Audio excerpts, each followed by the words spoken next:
DMT, N-dimethyltryptamine.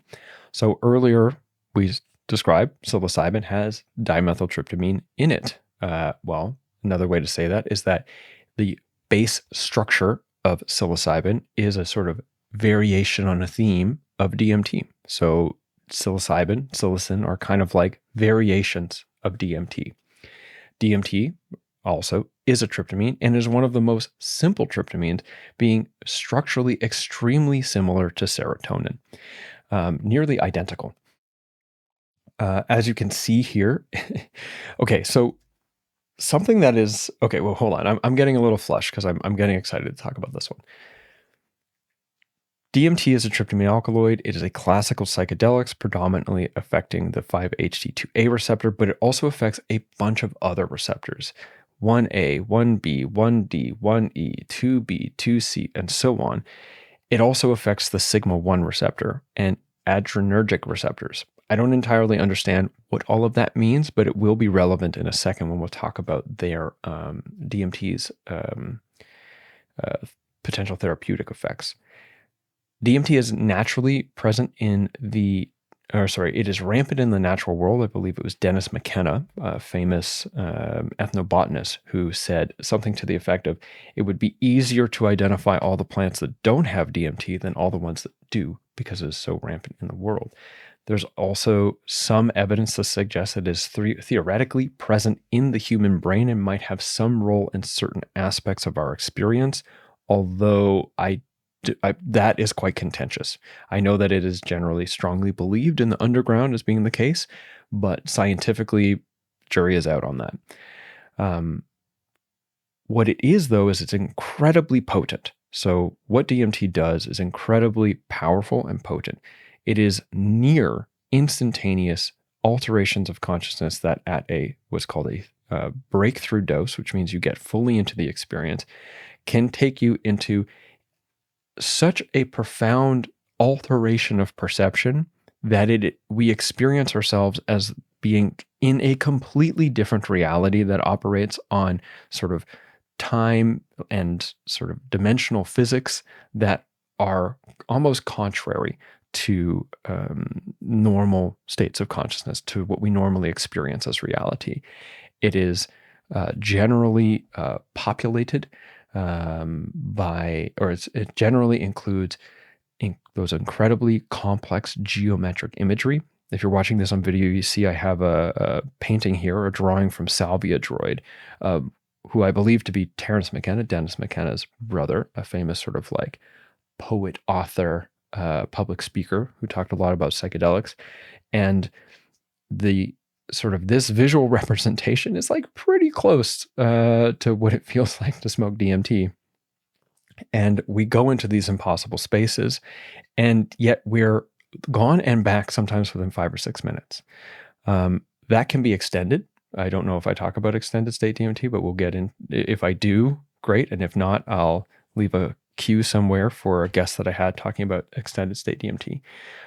But we go to these incredible places that at times where we're in it can feel like we're there for hours or lifetimes. And yet we're actually gone for 5 or 10 minutes. So it has notably intense perceptual distortions, incredibly powerful, incredibly potent. We're talking like 40 to 50 milligrams of this thing to go into a completely different dimension of reality. And yet we're back within a few minutes. This is what I think back in the 60s, they used to call it the businessman's trip, because you could have a full psychedelic experience on your lunch break. Now, something else, or another one, psychedelic bungee jumping. Terrible term, great term.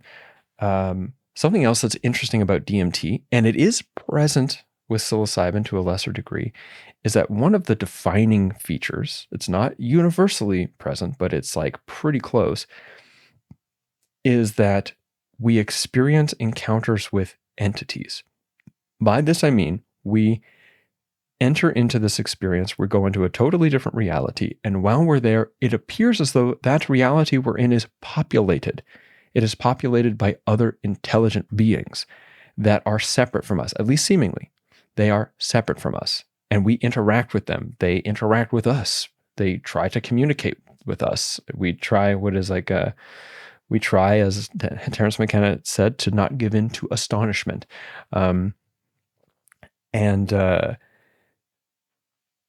is incredibly interesting and odd when we think about, philosophically, the study of these psychedelics. Like, are we interacting with other entities? Like, are these aliens? Is this how the aliens are talking to us? Don't worry about that statement. I said it somewhat, like playfully. I am also genuinely not sure, but nonetheless, encounters with entities is quite common. Now, over the last, 10 years, I think, freebasing DMT has gotten much more sort of present, like which is to take it directly, because you have to take it, either freebase it, which is to smoke it, or inject it intravenously in order to have an experience with DMT.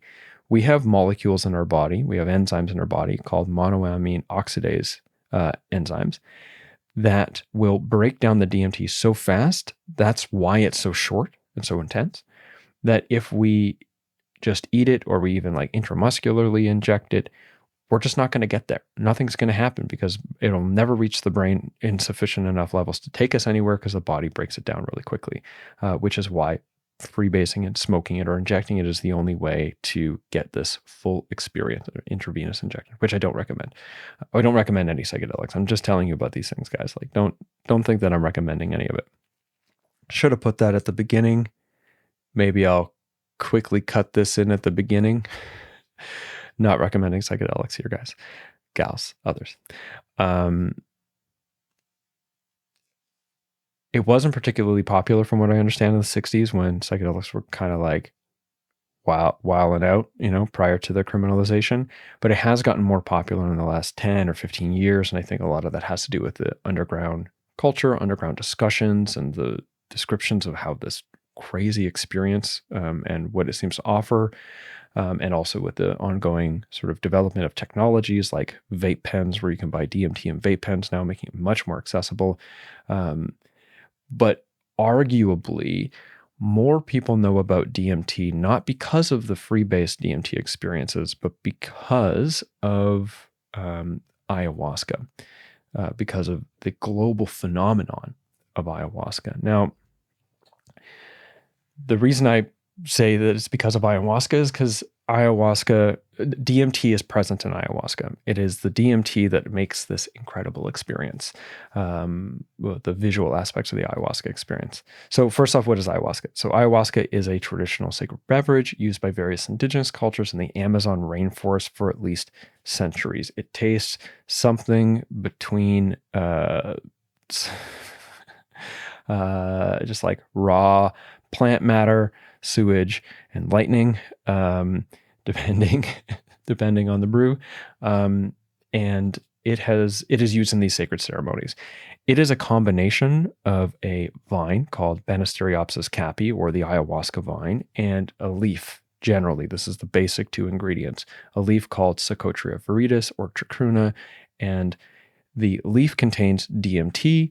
The vine contains inhibitors to monoamine oxidase, meaning that when we drink it, it blocks the enzymes that would prevent DMT from being orally active, which makes it so that instead of this being something that you smoke in order to be in another space for about 5 to 10 minutes, it is something you can drink, and it takes you into this space for 5-ish hours.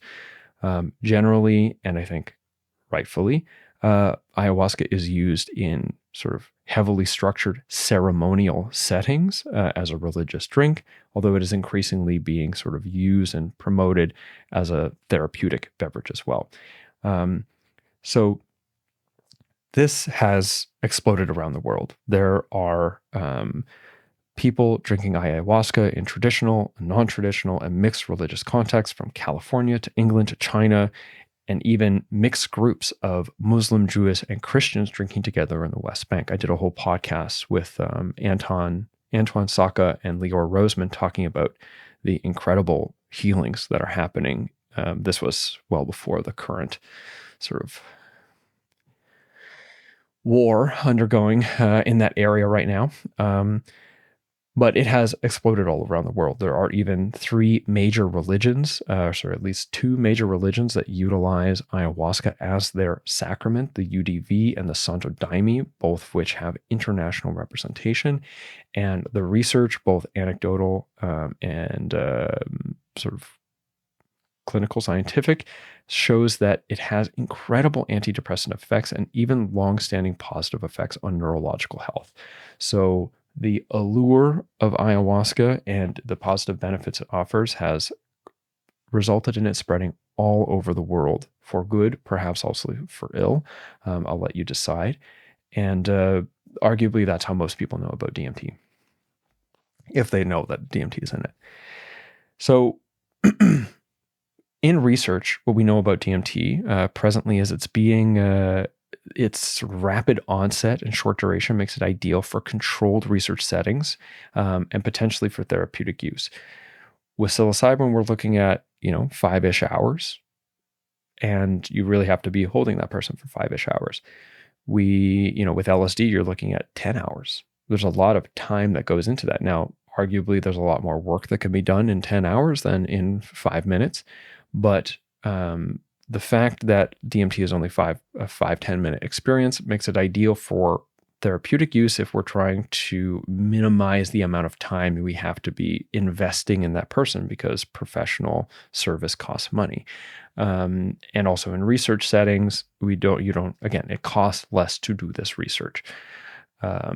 Now, also, what's very interesting is that, of course, DMT is quite unique. The effects of DMT on the brain and how it takes us into altered states of consciousness and what it's showing us about the neurological correlates of consciousness is incredibly interesting and is presently being researched, especially by the main researcher that comes to mind is Chris Timmerman. I've had him on the show as well. Do a little link. But I haven't had him on the show in a while, and his work is just expanding, and it's incredible to watch. So other research is that we have some research right now suggesting that it could be effective for depression, and then also neurological rehabilitation, particularly after stroke or cardiac arrest. And this is because it has an anti-inflammatory, neuroprotective, and neuroplastic effects. So what that means is that it reduces inflammation in the brain, which inflammation and oxidative stress in the brain, which causes neuronal death, is a significant contributor to what earlier described as secondary injury from concussion, but can also be present after cardiac arrest and stroke, which can cause, at the very least, the minimizing of rehabilitation's potential, but at worst, further damage and neuronal death. When we can reduce that inflammation, we can increase the likelihood of rehabilitation. From a neuroprotective standpoint, we're talking about protecting from oxidative damage, protecting for further stresses on the brain. And when I say neuroplastic, I'm talking about the ability to remap new networks to compensate for the damaged or lost neurons. Seemingly part of why DMT can do that is uniquely because of its effect on sigma-1 receptors. I'll leave you to research that if you are more interested, because I don't entirely know much past what I just said there with respect to sigma-1.